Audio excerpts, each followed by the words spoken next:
kira-kira Dok, gagal ginjal yang paling sering ditemukan itu fungsi apa yang terjadi pada orang Indonesia umumnya gitu?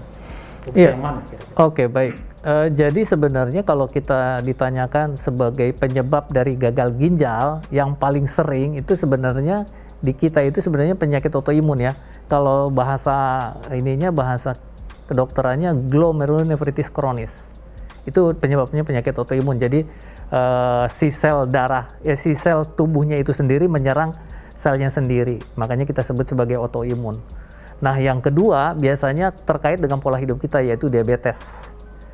Dan berikutnya bisa hipertensi. Tapi kalau di laporan kita di Indonesia sebenarnya hipertensi menjadi penyebab gagal ginjal nomor 1. Tapi sebenarnya kebetulan ketemunya hipertensinya. Sebenarnya prosesnya sudah terjadi sebelumnya karena penyakit autoimunnya yang manifestasi akhirnya adalah hipertensi.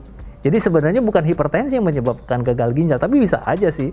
Di luar negeri hipertensi yang menyebabkan gagal ginjal itu bisa sampai penyebab nomor 5 biasanya. Kalau di Indonesia nomor 1, tapi karena ketahuannya itu. Problemnya adalah penyakit ginjal kronik itu tidak ada keluhan sama sekali. Sama sekali nggak ada keluhan. Jadi ada keluhan setelah ada komplikasi. Nah gitu, itu yang jadi masalah. Komplikasinya misalnya hipertensinya tidak terkontrol, ya toh?